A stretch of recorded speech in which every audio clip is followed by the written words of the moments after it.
Good afternoon, everyone, and welcome back to our garden. John is in the process of mixing the concrete for our Hoselink, and he has prepared a nice big post. How tall is that post, honey? 6 feet? The hole's 2 feet.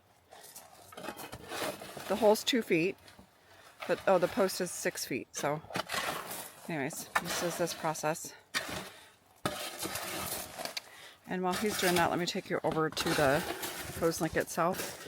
If you guys are new to our garden, welcome. I'm Shawnette. We live in Toledo, Oregon, which is a Zone 9A. And anyways, I'm very excited. I recently purchased a Hoselink. Let me get it in the camera. There we go. And because, well, I hand water everything. I know eventually at some point I need to get drip line in, and that's probably the best option. But until then, I am excited about the Hoselink because currently what I use is this big giant 100-foot metal hose that does work as well, but it's really hard on my back trying to wheel that thing up the top, you know, just the hose wheeler thing. And the perks about using a Hoselink in particular, or what I was excited about, is it's retractable. It's retractable and it spins. So I eventually will either purchase another Hoselink while I'm waiting to get drip line someday, and or just another Hoselink. I'm not sure which one I'll be doing yet. So I also want to show you guys, I planted up this pot right here. Well, I moved this little table and chairs out here, which is so cute. And then this pot right here, I planted up with the Penstemon, Midnight Masquerade Penstemon, the new Pink Cloud, Pink Cloud Super Tunia Vista, Mini Vista, and then the Super Bina Sparkling Amethyst. So I think that'll be beautiful.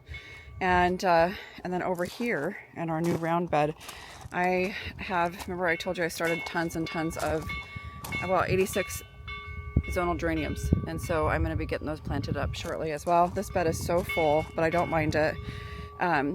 Well, because it'll be more impact for the summer while other things grow in, and there's a lot of annuals in here, so I'm not too worried about it.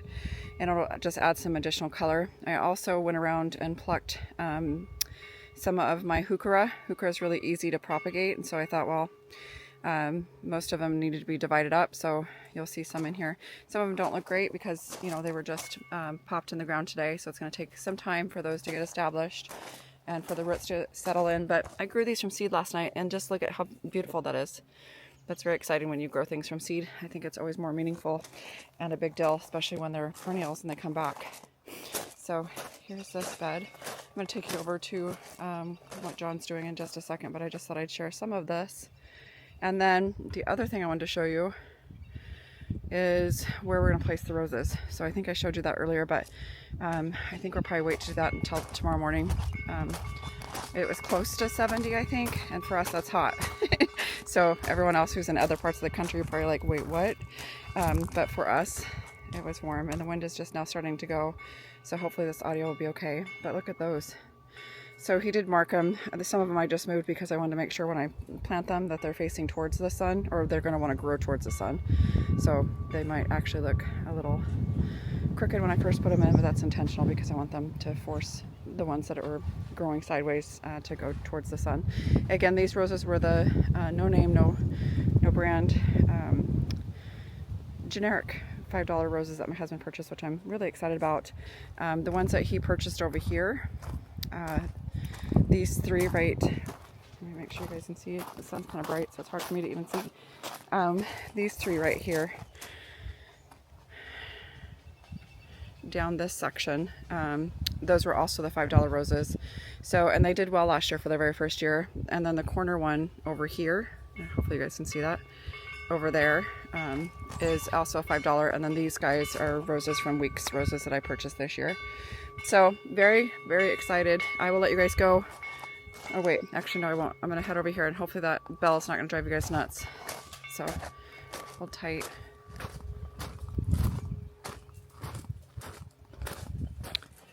How you doing, John? Ready. Okay. So the Hoselink is actually very easy to set up, and I say that because I'm not doing it. No, I say that because John looked at the instructions and it looked pretty straightforward, right, John? Yeah, do you want the post going like this so your whole field comes this way, or you want to This way. Actually, why don't you do that way this time? You know, facing... How about this way? Yeah, there you go. That's not a bad idea. So I love that he's asking my input. So here we go. He's already stuffed that down with 1 bag of concrete. And he dug that down with a post hole digger, but also used the auger to get it going. And I put Talk loud, honey. They won't hear you. a little bit of rock on the bottom to... So, How's that look? You happy yeah. with that? Yeah, I think that looks great. 160-pound bag of concrete I got here for food. He's got 1 bag of concrete. He thinks that'll be plenty. I'm just repeating just to make sure you guys can hear. We've just been in project mode all day, so we didn't get mics out. And this is a big treat. A Hoselink. Well, I'm pretty sure if you're a gardener, a lot of you have seen the prices of Hoselinks. They're a little bit pricey, but this metal Hoselink, or most Hoselink, this metal hose down here, that was $100 that I purchased. I don't remember where I got it, and we've had that I think about 3 years.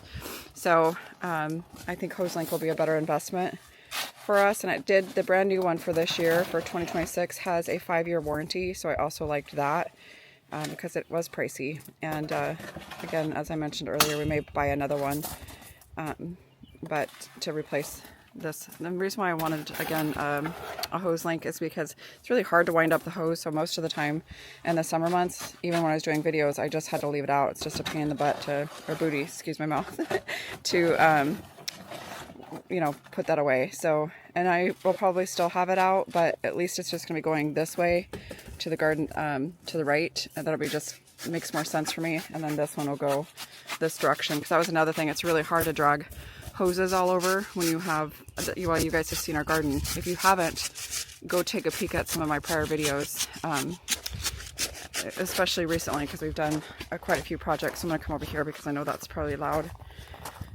But anyways, you guys, look how pretty this is over here. Let me get this where you guys can see it. There you go. Isn't that beautiful? Just love it. Love, love, love. Good morning, everyone, and welcome back to our garden. John installed my amazing Hoselink. He set the post yesterday and then just attached it just now, so you guys are the first ones to see it live in action. So I'm very excited about that.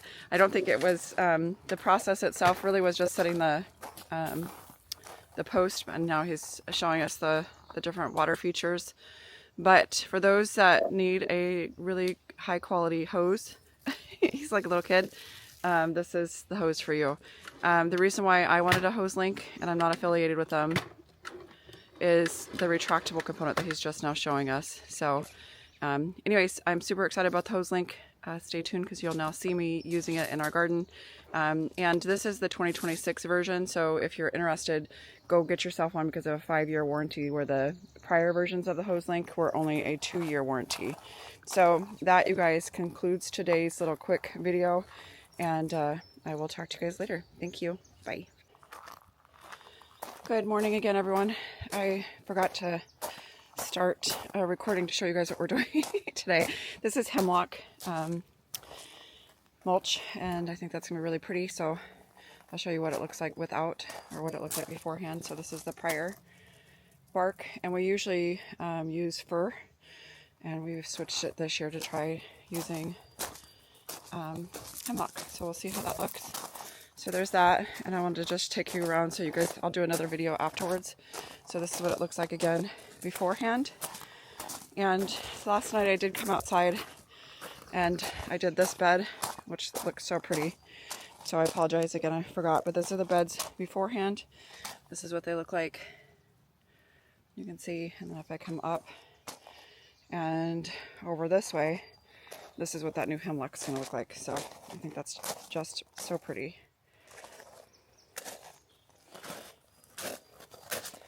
Okay, this is a better view of how it's going to look, or how it looks currently. That's how the beds looked. And then over here, same thing. So it's going to be so pretty with the new mulch in there, or bark dust. So well, stay tuned. I'll give you guys a full view of the entire garden when we're done. And if you're new to our channel, I'm Shawnette. We live in a garden. We don't live in a garden. We live in Zone 9A, and we have primarily just a rock garden.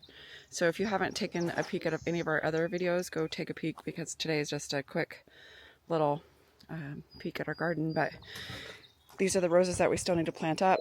We did get 3 planted, or no, we got 5 planted this morning, so that's kind of exciting. But stay tuned, you guys. I'll give you another full tour this afternoon when we complete the project. Hopefully we complete it today. Okay, take care, guys. Bye.